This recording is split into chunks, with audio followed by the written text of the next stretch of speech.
Hey, this is Sean Spellman with Jason Ledbetter from Product Pages, and we wanted to do a quick video that goes over what we've been doing with the phone covers. So we've tweaked a few things, and we want to share them with you in this quick case study. So what are we going to cover? Well, first we're going to cover the niche selection and why I chose it, also the specific type of ad setup and the targeting I went after, and also the opt-in page and the unique method that is used on that for something really, really cool. And then the sales page, which is converting very high for us, and then the follow-up sequence and how we keep those leads and monetize them later down the road. And then finally, how to continue doing this and continue to scale. So let's move right along here. For the niche selection, I wanted to avoid the obvious choices like people that like a particular sports team or a specific pet. I wanted to position it a little bit differently. So I chose a profession, and I'll show you on the ads why I chose to go for a profession. It kind of helps with the ability to scale and test. So the profession I chose, or hobby, I guess you could say too, is for photographers. So as you can see in this picture, that's me. Concert photography is kind of one of my full-time hobbies, so it was perfect to go after here. Now, here's the ad. If it looks familiar, it's probably because I modeled it after the ads that I did for the credit card knife offer that did really, really well for me.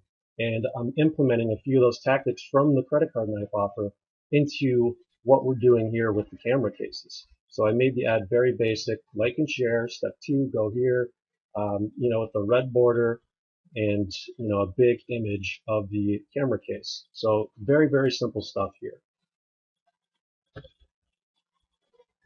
Now, for targeting, the first thing people do a lot is go to the interest and just start plugging in all the different interests that they can think of.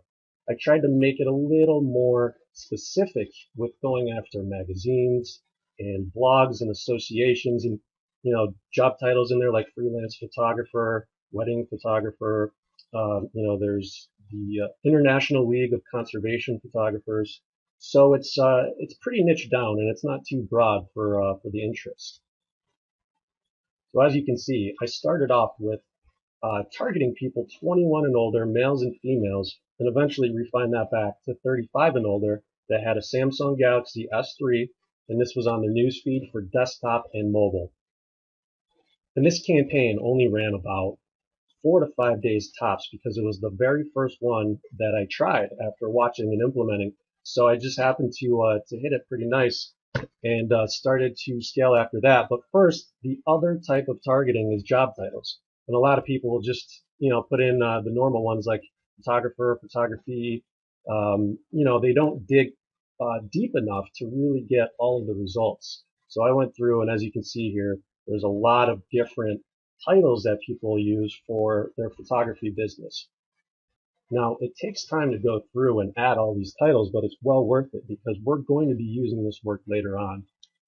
So there were 9,200 people, 21 and older, male and female, that had a Samsung Galaxy S3 with the job title of photography or photographer.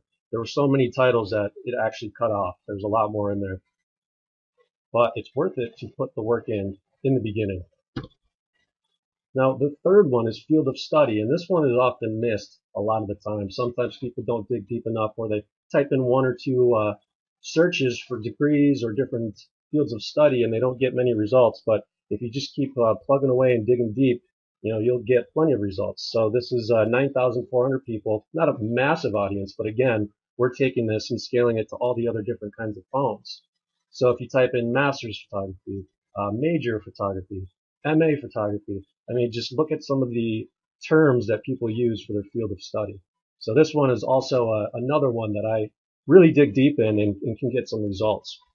And for this, it was 8% CTR and 7 cents PPE. So that's it for targeting. Now let's jump into the opt-in page. Again, very clean, very basic, and it's also mobile friendly because if you check your reports, a lot of traffic does come from a mobile device. So this is just a very basic page with a single opt-in. We don't ask for a name or anything. And yeah, it just says enter to win. Perfect case. Enter email. We'll even pay for the shipping. Now here's something pretty unique that I've been doing for tons of free traffic, lots of viral traffic, and it's been working like gangbusters for me. Not only on this, but on all my other campaigns like the credit card knife offer back in February. So if you haven't already, remind them to like and share the Facebook post by actually embedding it on your thank you page. So after they submit their email, they're brought to the thank you page, making sure that they engage with the post and continue to like or share it if they haven't already.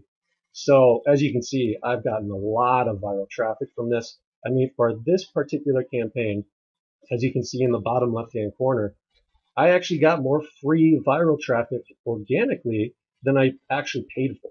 So the paid reach was almost 13,000. The organic reach was 18,000. So that's huge for keeping your costs down and getting free leads. And, that's something that a lot of people won't do or haven't thought about doing. But if you implement this, I guarantee you'll get a lot more traffic. Now, also, as you can see on the thank you page, there is that link at the bottom that says don't feel like waiting, then get one on Closeout now. So they click that big link at the bottom that brings them to the actual sales page.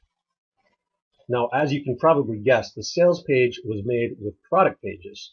And the reason why I use product pages and that it works so well is that people are kind of familiar with it. It's very clean. It's very basic. And it has the social shares button, the big discount, free shipping. It's got the big call to action button. And also it's got that timer in the sales bar. And the cool thing about this was I had full control over everything about how long the promo actually would run for, about what I wanted to put down below on the stock bar, and even the buy it now button. You can put reserve it now, you can put get it now, you can put claim yours now, I mean, whatever you want. And also the colors are interchangeable too. So there's a lot of cool features with that. Now with this page, we were getting 7% conversions. And think about that for a second. That is from traffic who entered in their email address to try to win one and get one for free. But a lot of them just couldn't wait. And part of that is because of the sales page. And another part is because of the follow-up sequence that we have in place. So here is the follow-up sequence that we have in place using Aweber. And it's a week-long follow-up sequence event. Now, it's not just hitting them with a sales letter every time. We do have some content in there and also just some very short touching base type emails with some of the links to buy the case, in the PS and as you can see here, we were getting great open rates and we haven't even hit that last day yet on the 7th because this campaign is that new.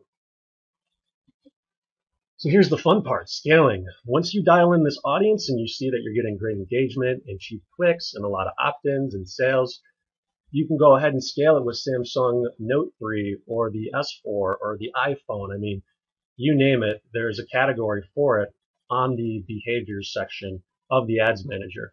So basically you go back and create an identical post. The only thing you change is the image and the URL and the type of phone.